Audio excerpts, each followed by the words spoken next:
Stop distractions, lock in, execute. You already know what you need to do. That's the part nobody talks about. You don't need another motivational video. You don't need another book, another podcast, another morning routine hack. You already know. You've known for a while. The workout needs to happen. The business needs to be built. The conversation needs to be had. The chapter needs to be written. The call needs to be made. You know. So why aren't you doing it? That's the only question that matters today. And I'm going to answer it, completely, honestly, without sugarcoating anything, because you deserve the truth more than you deserve comfort right now. Stay with me. Welcome back. If this is your first time here, I'm glad you found this.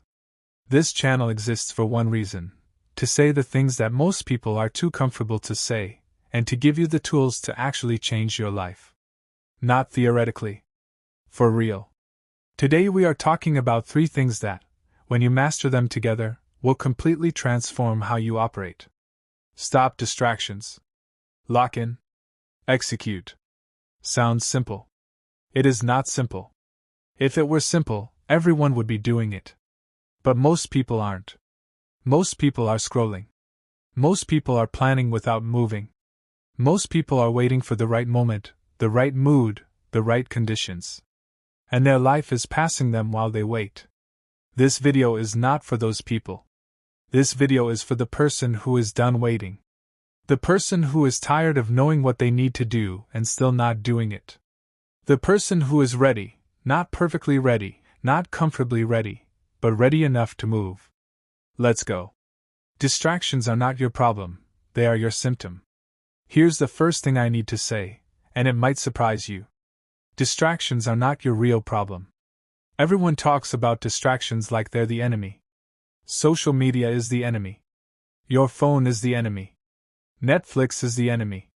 And yes, these things are designed by billion-dollar companies with entire teams of psychologists, whose only job is to keep your attention locked to a screen. That is real. That is worth understanding. But here's what they don't tell you: people who are locked in don't get distracted. Not because they have better willpower. Not because they deleted their apps. But because they have something pulling them forward that is stronger than what the distraction is offering. Distraction is always offering you the same thing.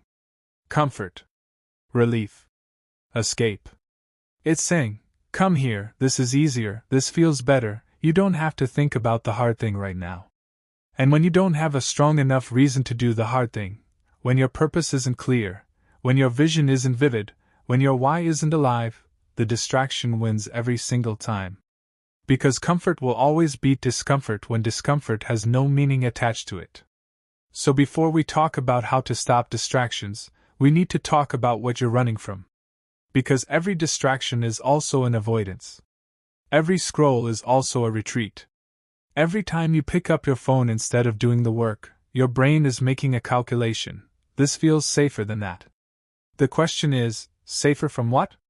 For some of you, it's the fear of failure. If you never really try, you never really fail. The distraction protects you from having to find out whether you have what it takes. For some of you, it's the fear of success. This sounds strange, but it's real. Success means change. It means responsibility. It means people watching. It means you can no longer play small and blame circumstances. For some of you, it's just the accumulated weight of everything you haven't done yet, and the task feels so big that starting it feels impossible. So you don't start. You do something smaller. Something easier. Something that gives you the feeling of activity without the reality of progress. These are the roots of distraction. And you cannot pull a weed by trimming the leaves. So let's go to the root. The war for your attention. Let me paint you a picture of what's actually happening every time you pick up your phone. There are rooms full of engineers, some of the smartest people on Earth, who are running millions of experiments right now to figure out exactly what keeps you on their platform one more second. One more minute. One more hour. They measure everything. They know which notification wording makes you tap fastest. They know which type of content makes you stay. They know the exact moment when your dopamine response peaks and how to extend it. They know how to make you feel like you're missing something if you log off. This is not a conspiracy. This is business. And it is happening to you, right now, every day, whether you know it or not. The average person spends between 4 and 7 hours a day on their phone. Let's take the low end. 4 hours. That's 28 hours a week. That's 112 hours a month. That's 1,456 hours a year. Do you understand what 1,456 hours could build? That is enough time to learn a new language, fluently. That is enough time to write a book, launch a business, master an instrument, build a body you're proud of. That is enough time to completely transform the trajectory of your life. And most people are spending it watching other people live. I'm not judging. I've done it too. We all have. But the moment you see it clearly, the moment you really understand what those hours are worth, something has to shift. Your attention is not just your time. Your attention is your life. Whatever you give your attention to is what your life becomes. This is not a metaphor. This is neuroscience. Your brain physically restructures itself around what you repeatedly focus on. The things you spend the most time thinking about, watching, consuming, those things become your default mental landscape.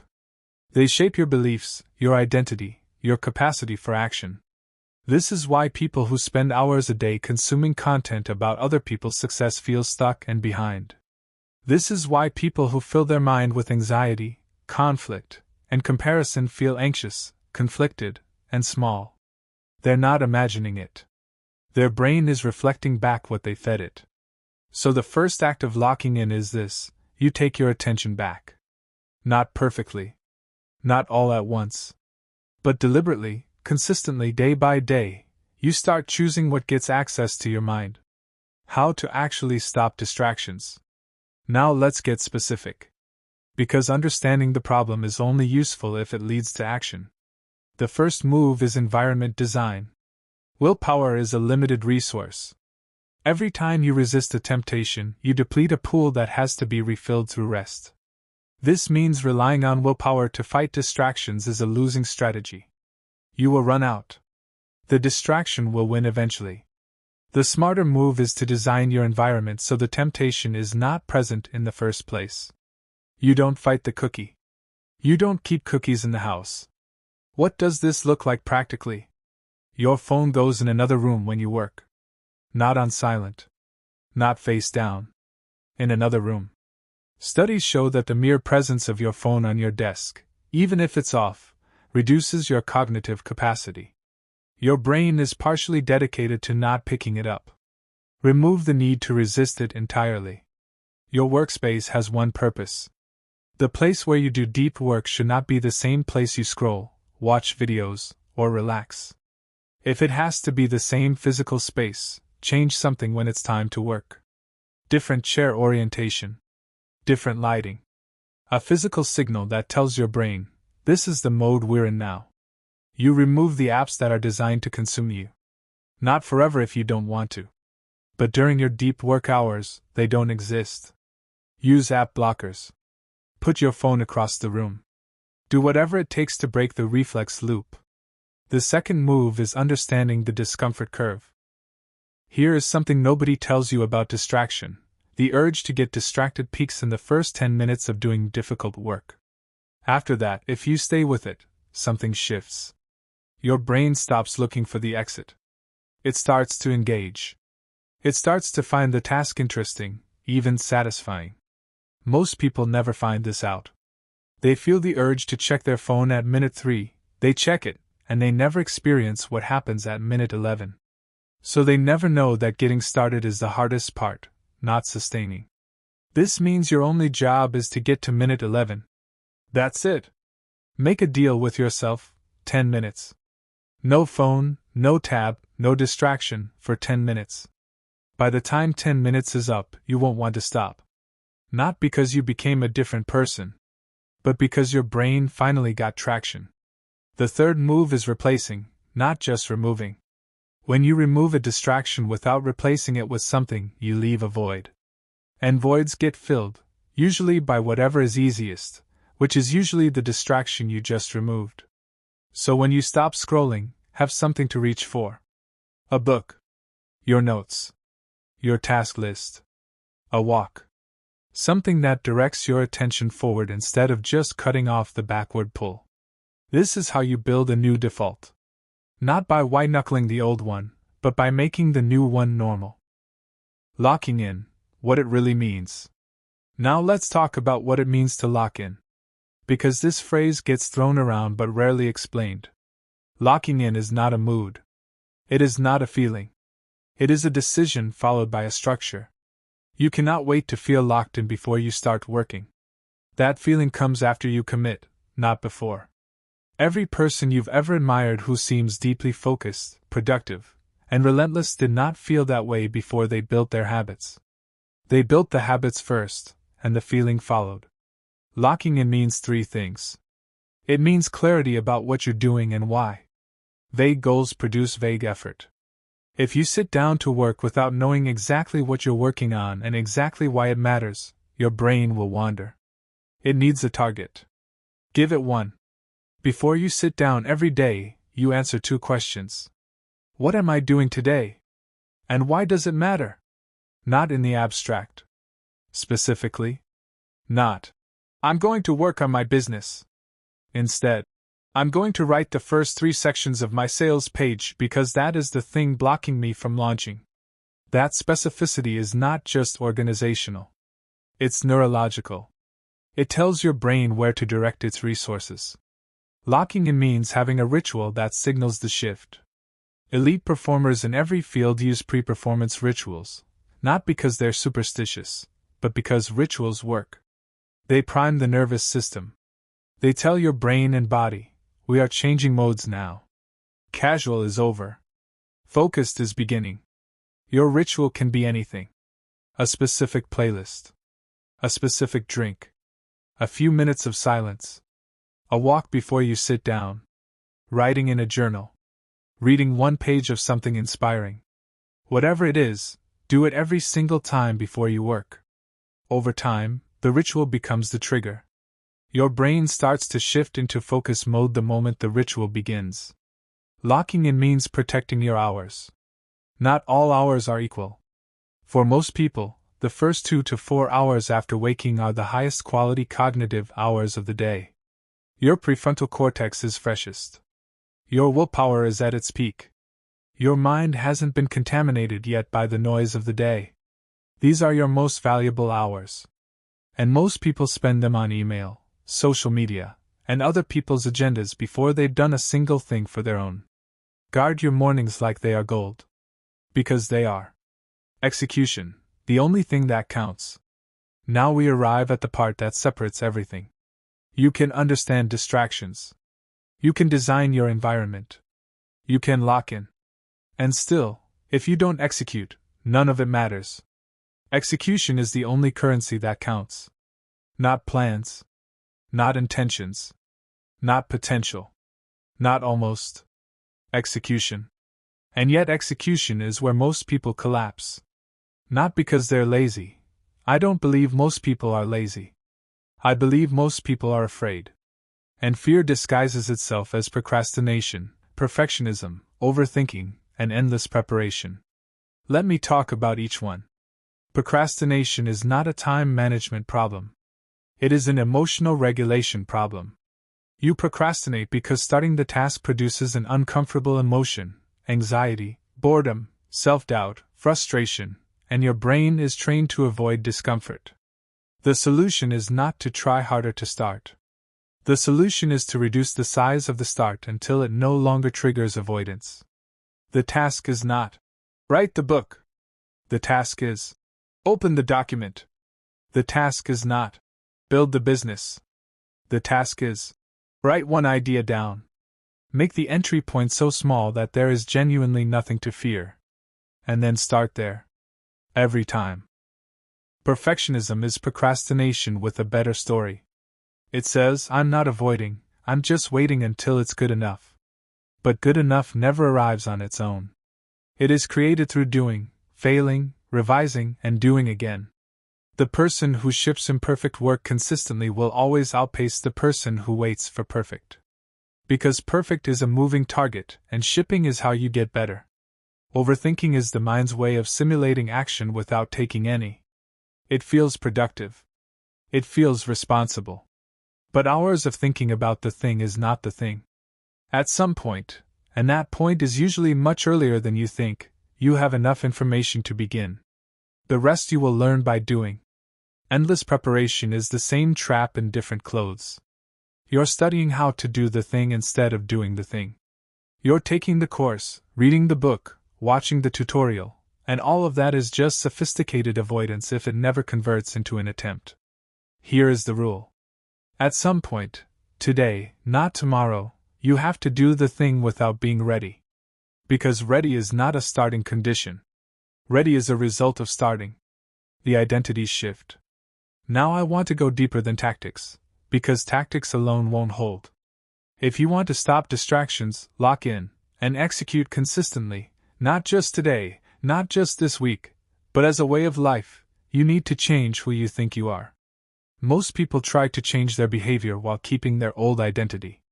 They try to be productive while still thinking of themselves as someone who struggles with productivity. They try to be disciplined while still identifying as someone who can't stay consistent. And behavior always eventually aligns with identity. Always. This means the work is not just external. It's internal. You have to start seeing yourself as someone who executes. Someone who does what they say they're going to do. Someone who is locked in. Not perfectly.